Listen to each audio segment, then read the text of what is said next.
7:17. Quiero agradecer a dos distinguidos juristas que están conectados vía telemática con nosotros para hacer un breve análisis de la gestión de Diana Salazar en la Fiscalía General del Estado. Por un lado tengo conectada a la doctora Sonia Vera, ella es abogada, y por el otro lado al doctor Jorge Luis Ortega, también jurista, los dos penalistas. Quiero agradecerles por la gentileza de conectarse a los dos. Y voy a empezar con la doctora Sonia Vera. Doctora, bienvenida, buen día. Les saluda mi compañera Andrea Orbi, quien le habla Fabricio Vela. ¿Cómo evalúa usted estos 6 años de Diana Salazar que culminan el día de hoy a la espera de que ella acceda o no a prorrogarse en el cargo? Bienvenida, doctora Vera. Buenos días, doctores. ¿Cómo es? Muy buenos días, muchas gracias por la invitación. ¿Me escuchan bien? Sí, le escuchamos. Perfecto, una corrección, yo no soy penalista. Gracias, yo soy especialista en Derecho Internacional Estratégico, Derechos Humanos, Derecho Administrativo. Realmente esta parafernaria de la decisión o no de esta señora de prorrogarse en funciones es básicamente un efecto dominó, ¿no? O sea, desde el 2018 se rompió con la institucionalidad del Estado ecuatoriano y es la falacia de quién es el que hace la mejor trampa o el mejor bypass para incumplir con la Constitución. Entonces empezamos con una consulta popular sin dictamen, Trujillo que se creía emperador que estaba por encima de la Constitución, y ahora esta señora que ha hecho todos los artilugios posibles para poder prorrogarse en el cargo. Alegó también el tema de su gestación para eludir y bypassear un juicio político porque supuestamente tenía una persecución por cuestiones de género, ¿no? Entonces vemos como en todos estos años las luchas feministas de la violencia política se ha prostituido totalmente. Doctora, se nos congeló la imagen. Y una de ellas ha sido la defensora de los derechos humanos. Sí, ahí está. Sí, ahí está de nuevo, doctora. Prosiga. Podemos decir que como defensora de los derechos humanos, la figura de la doctora Salazar ha sido nefasta a nivel internacional, que es la materia donde yo me desenvuelvo, ¿no? Han habido 5 pronunciamientos del relator de independencia judicial criticando la falta de la independencia judicial en Ecuador, informes del Comité de la Tortura, tratos crueles, inhumanos y degradantes, el Comité de Derechos Humanos. Solamente en el caso de Jorge Glass, 7 pronunciamientos internacionales cuestionando la falta de independencia judicial en el caso de Jorge Glass, y tenemos más de 17 rechazos de violetas rojas de Interpol y un sinnúmero de perseguidos políticos reconocidos no solamente en países socialistas, sino como en el Reino de Bélgica, donde yo me encuentro, y en Canadá, que son países donde efectivamente no son conocidos por una política progresista o socialista, ¿no? Entonces, a nivel internacional, la señora fiscal Diana Salazar ha sido muy cuestionada. Y ahora que le toca supuestamente dimitir o prorrogarse, sabemos que se va a prorrogar toda vez y cuando se descubrió que ella había plagiado sus trabajos académicos, que no le dan ningún tipo de idoneidad para estar y ostentar el cargo, pues ella simplemente siguió en el cargo y toda la institucionalidad se ha coludido para ampararla y bendecirla, ¿no? Entonces, es simplemente un capítulo más de la falta de institucionalidad que existe en el país, y el caso de la fiscal Salazar es realmente rocambolesco y bochornoso a nivel internacional, pero realmente en el Ecuador poco queda de una institucionalidad que se respete, ¿no? El presidente hace bypass para que no lo suceda la vicepresidenta, y eso es pan de todos los días, ¿no?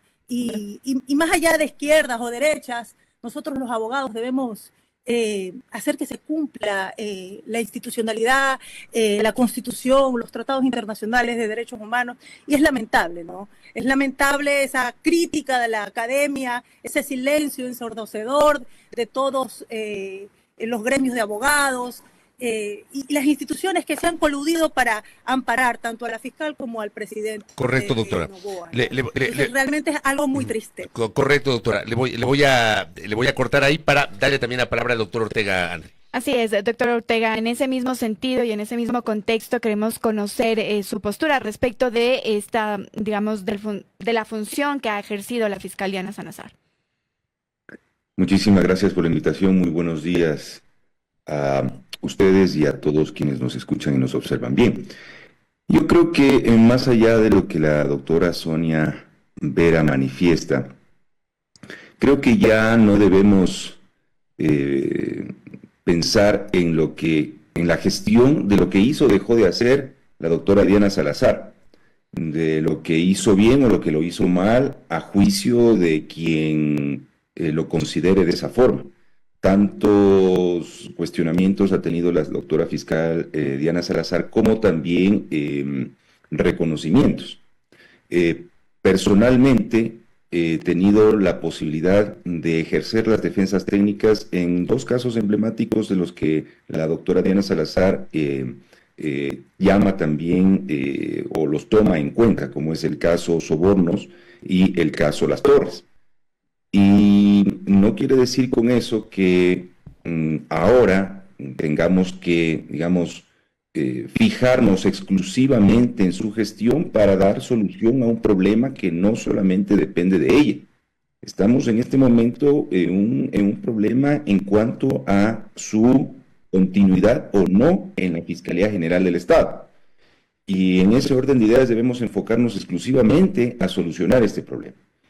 El Código Orgánico de la Función Judicial. Doctor, antes de empezar con ese tema, digamos que va a ser materia de esta entrevista, ¿verdad? Sí quisiera nuevamente insistirle en cómo considera usted entonces que ha sido el trabajo de la fiscal Diana Salazar en estos 6 años en funciones. Entiendo lo que usted dice, más adelante vamos a topar el tema efectivamente de lo que va a ocurrir el día de hoy con la decisión o no de la fiscal Diana Salazar, pero para usted, ¿cómo califica este ejercicio de la función de la fiscal?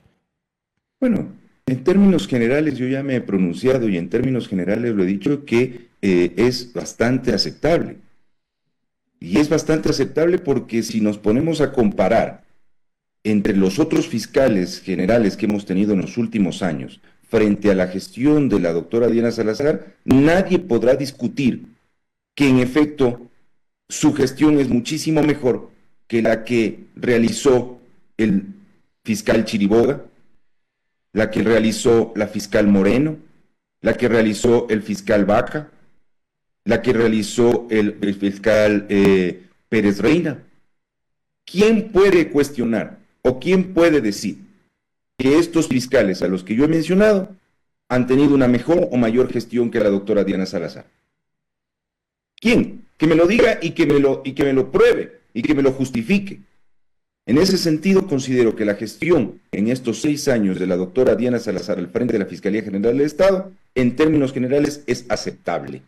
Más allá de los errores que ha podido cometer y más allá de los cuestionamientos que ha recibido en tanto en cuanto a la persecución o prosecución de procesos que han quedado todavía digamos, todavía no se han investigado como se consideraría o se esperaría que así lo hagan, y también en la agilidad o, entre comillas, eficiencia en la persecución de otros tantos. En ese sentido, me gustaría escuchar en cambio la postura de Sonia Vera, que tiene una postura crítica sobre el trabajo de la fiscal. Jorge Luis Ortega dice que la gestión de la fiscal Salazar ha sido muy aceptable y hace la comparación con fiscales anteriores. ¿Usted cómo le ve, doctora Vera? No es un criterio solo mío. Yo me acojo a los informes de organismos internacionales de protección de derechos humanos. En 5 años, el relator Diego García Sayán, durante su relatoría, hizo 5 llamamientos urgentes al Estado ecuatoriano, 17 anulaciones de boletas rojas a personas perseguidas por la fiscal general del Estado.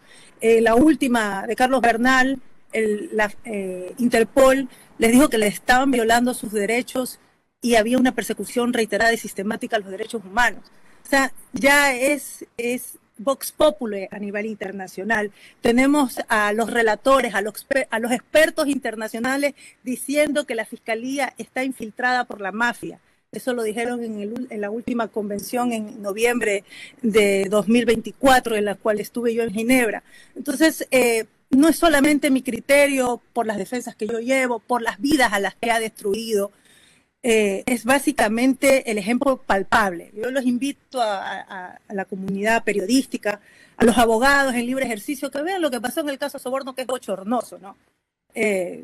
Un cuaderno de Hello Kitty, un proceso de casación en 17 días, llamaron a 200 peritos, pero resulta que porque no le daban los tiempos, entonces los mandaron todos a una capacitación para que no acudan a la audiencia de juicio. O sea, es burdo realmente, y sobre todo porque dicen que hay tan buena gestión. ¿Dónde están los asesinos de Villavicencio? ¿Dónde están? La viuda de Fernando Villavicencio dijo que los chats eran reales. ¿Por qué no se ha hecho un proceso para poder acceder a esos chats, ¿no? Donde la involucran directamente a ella, donde está cometiendo delitos de fraude procesal? Por ejemplo, en el caso de Jorge Glass, un caso tan emblemático, cuando él fue secuestrado en la embajada, resulta que aparece que él fue detenido en la unidad de flagrancia en la fiscalía, en la calle Patria, ¿no? Eso es la realidad procesal que aparecen en los procesos judiciales de los perseguidos por Diana Salazar Méndez. Entonces, realmente estamos en un estado coludido, donde todas las instituciones actúan al unísono de los caprichos tanto del presidente como de la fiscal. Todo el mundo tiene miedo, nadie quiere denunciar porque tienen miedo de que los persigan, porque tienen miedo que los allanen.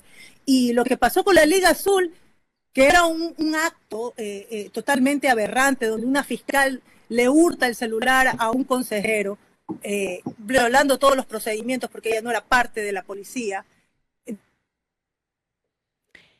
Se nos quedó congelada nuevamente Nunca se le leyeron los procesos. En general, en todas las Correcto, doctora. Ahí se me quedó esa parte. Quedémonos ahí. Déjeme pedir la opinión de lo que usted acaba de decir al doctor Ortega. Doctor Jorge Luis. Sin lugar a dudas que existen cuestionamientos y llama la atención muchos procedimientos que ha seguido la Fiscalía General del Estado, especialmente en los casos que ha mencionado la doctora Ver.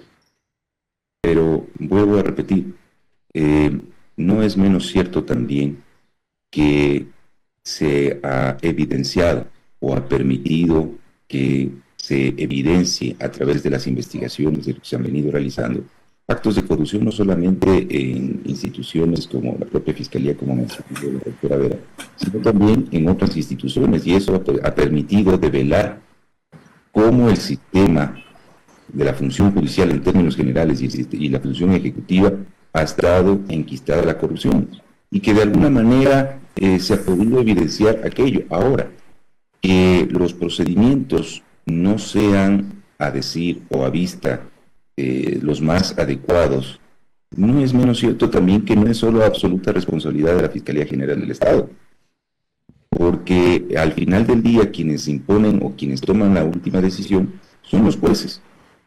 Y si es que la Fiscal General del Estado, al igual que un abogado en libre ejercicio profesional, tiene ciertas estrategias o maneja de alguna manera sus líneas de defensa o de la línea de acusación en el caso de la Fiscalía General del Estado, a la final está supeditada a una tercera opinión.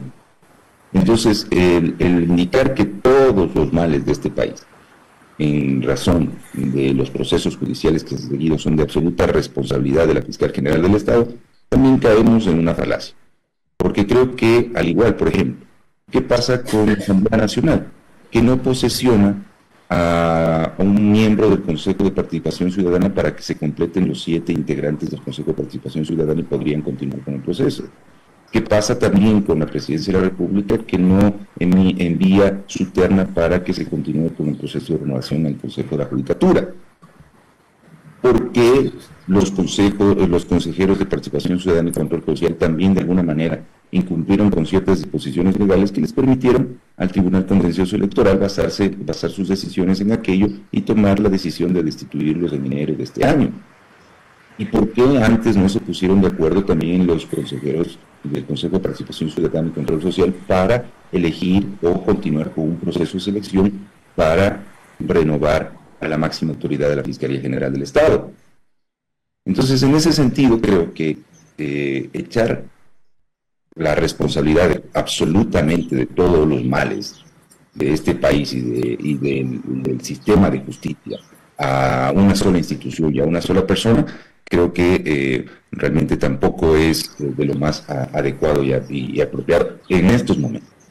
Y creo que ya la historia la cuestionará, ya la historia le pedirá cuentas a la doctora Diana Salazar, pero en este momento, como yo decía, cuestionar si su gestión fue buena o mala, que a mi criterio, como dije, en términos generales, es aceptable, ya pasa a un segundo plano. Lo que debemos es centrarnos en qué es lo que va a pasar con la Fiscalía General del Estado en los próximos días. Doctor, y ahí mismo, para seguir en ese mismo contexto, para usted entonces, el día de hoy, la fiscal Diana Salazar debería entonces decidir prorrogarse en funciones.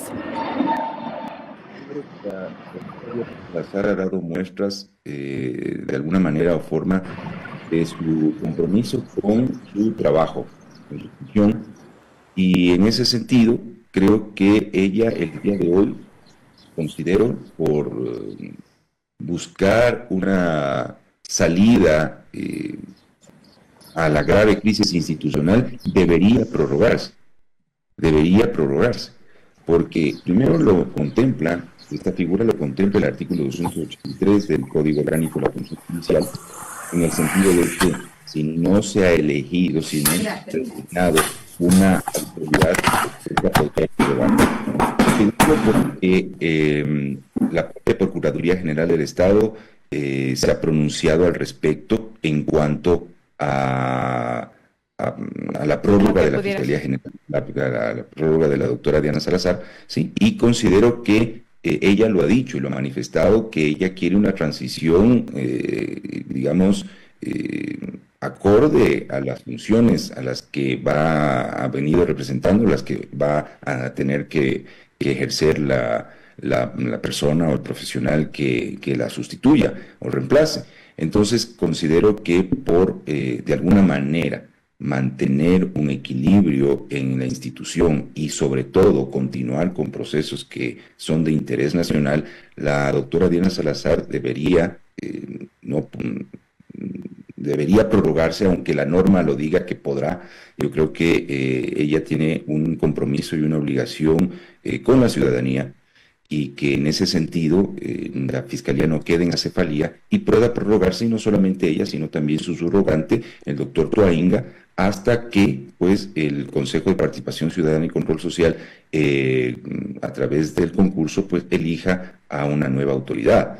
Ahora, el problema es que tampoco yo considero que la Fiscalía General del Estado debería enviar o remitir nuevamente una consulta a la Procuraduría General del Estado para que resuelva sobre qué tiempo podría estar en la subrogación. ¿Qué tiempo le exige al Consejo de Participación Ciudadana y las instituciones involucradas a continuar con este proceso de cambio de la máxima autoridad de la Fiscalía General del Estado? ¿O qué tiempo también le conmina a la fiscal de alguna manera a continuar? Porque no tiene ella una obligación a partir de hoy de prorrogarse primero, y segundo, de prorrogarse en cierta cantidad de tiempo. Entonces, en ese orden de ideas, creo que también ahí sí queda un vacío que debería la Procuraduría General del Estado darnos respuesta. Correcto. Y cierro con la doctora Sonia Vera, su posición. Usted, en cambio, entiendo, no está de acuerdo con la prórroga, doctora. Yo creo que todo esto es básicamente un entramado para dejarla a Diana Salazar Mente que se prorrogue en el cargo. O sea, todo lo que ocurrió con la Liga Azul, toda la demora en los procedimientos, es básicamente para que ella decida prorrogarse. No hay tanta fanfarria. Realmente, cuando ella debía renunciar, que era cuando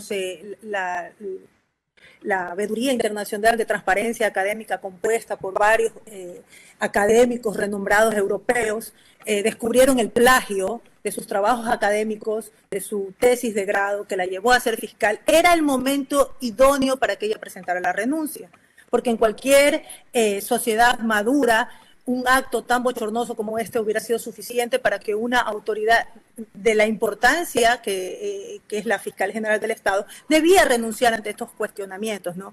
Pero sin embargo, la academia en Ecuador es como doble cara, ¿no? O sea, tenemos todo lo que se dice a nivel internacional y tenemos a todas las autoridades coludidas en el Ecuador que simplemente tocan el violín ante tanta violación a los principios básicos del derecho. Entonces, no fue un plagio, sino una impericia, ¿no? Entonces, tenemos eso, ¿no? Esa es la realidad lastimosamente en el Ecuador. En lugar de nosotros, los abogados, cuestionar lo que está haciéndose mal, simplemente por temor o